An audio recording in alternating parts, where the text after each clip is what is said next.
So, I'm sure you guys have seen the premium banner that we just got. That just released today, in fact. In fact, the character on screen right now is one of them. Let's take a look at this character, because I honestly think 8th Anniversary is going to be insane this year. Usually is pretty insane, the anniversaries, but I wonder at what level they're going to be, because there's two things that we got confirmed recently. We're getting new content, and one of them is going to be harder content. That means, why are we seeing these characters, premium characters in fact, get to this level? So you got dual status ailment, which is normal. You got full stamina damage boost. You got Havoc 20%.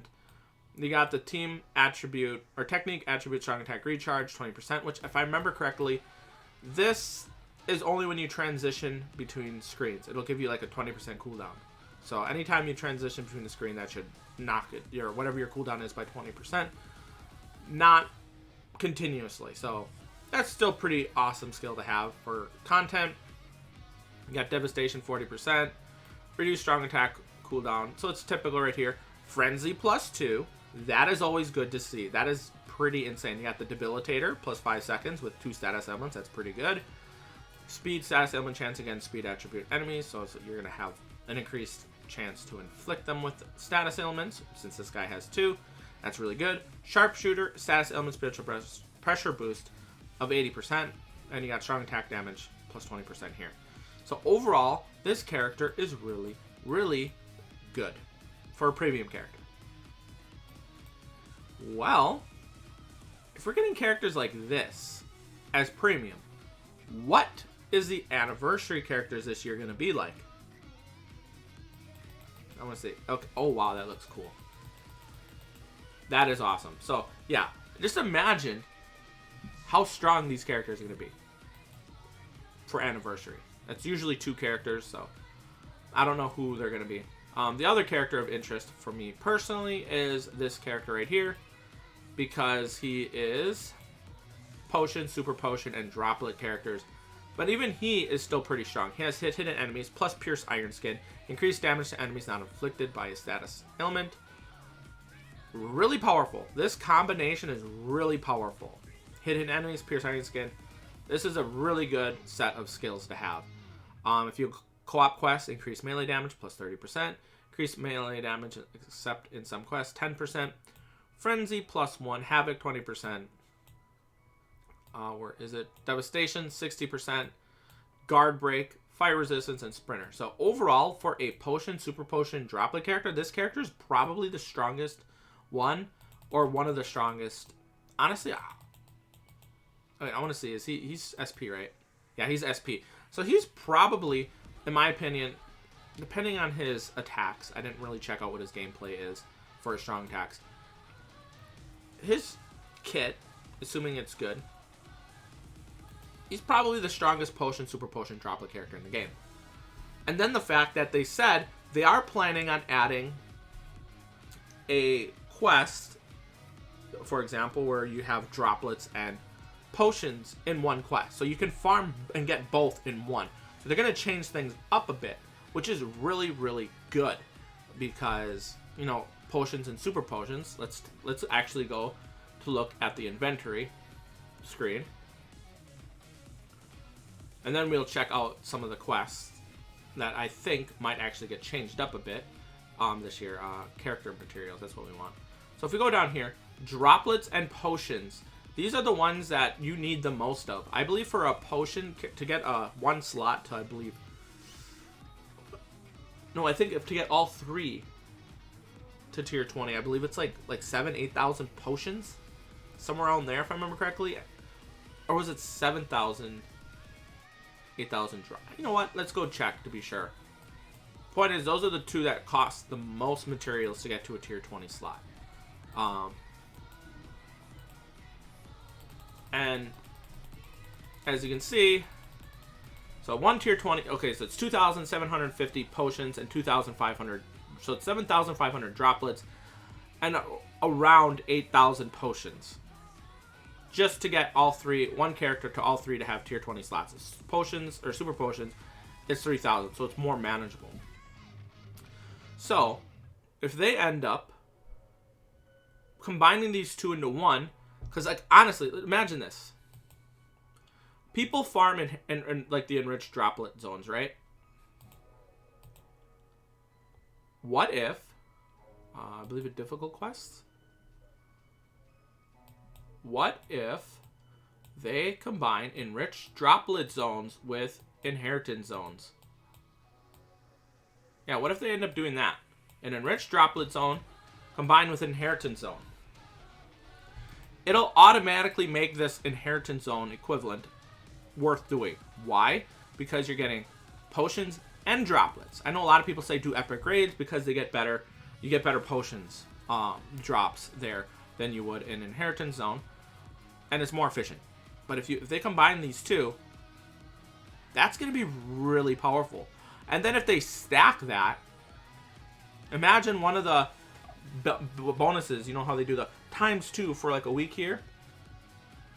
Imagine one of the... I can see this happening at some point if they do combine like the inheritance zone and the enriched droplet zone. Imagine you get a ×2 droplet zone, a ×2 inheritance zone. Or ×3 droplets and ×2 potion thing for the combo. That could be like really powerful just to get characters, you know, because think about it, you're still going to need the super potions, so you're only going to be able to get them to 10, 10, 10. It's not really that big of a deal anymore. And then on top of that, I do speculate we're going to get some form of new character progression this year. I'm not saying it's going to happen.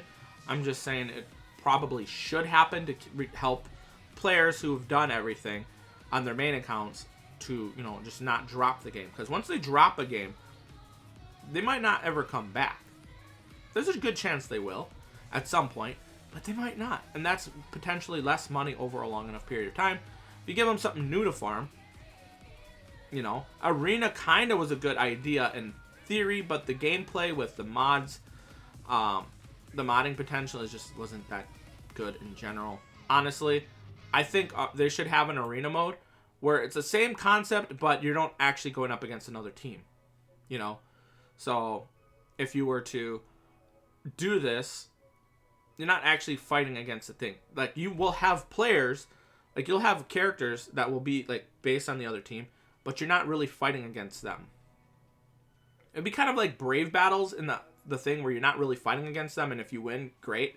If you lose, well, that's because you know, but I don't know how you would lose at that point in the situation, so they would have to revamp it somewhat in order to pull something like that off, or they'll just have to tweak it to get it right, because honestly, good concept, but the modders kind of ruin it. Now, that's pretty much it for there.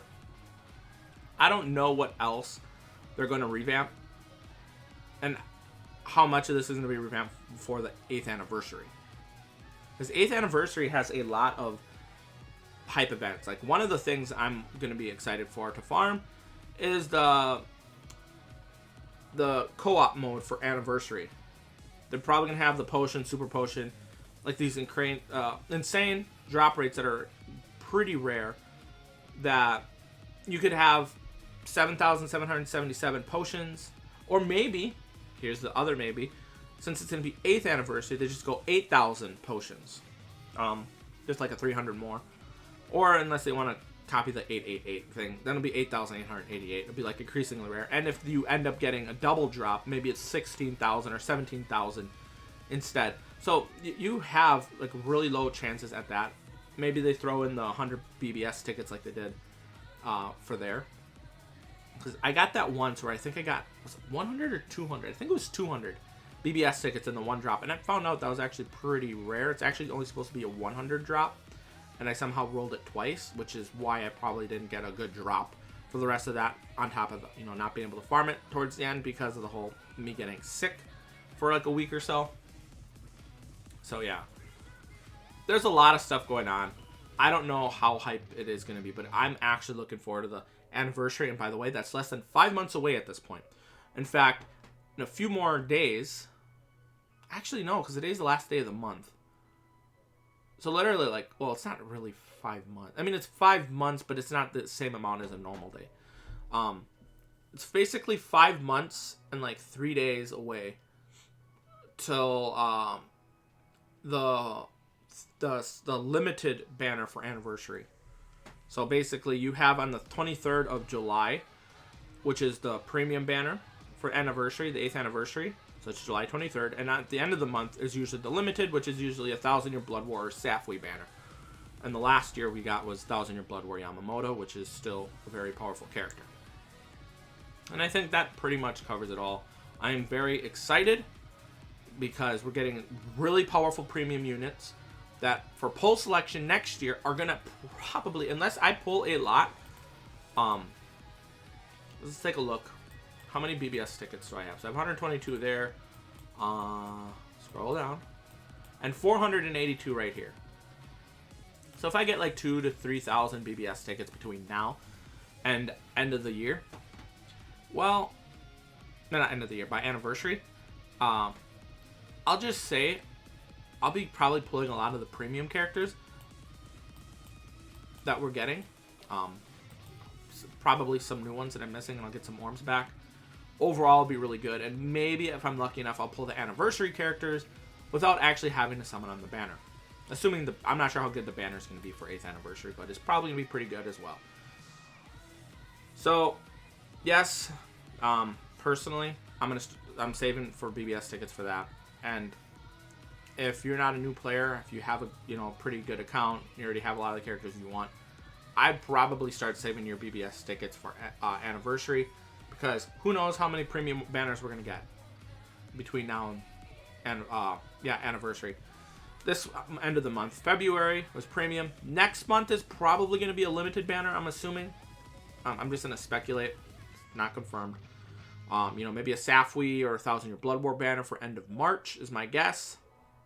Maybe one for April if they decide to not do one for thing. And the mid months, probably premium, at least one premium banner. I think between now and the end of April is my guess.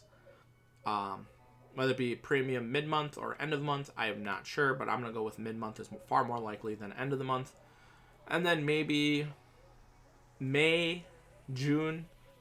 End of June is probably going to be a swimsuit banner.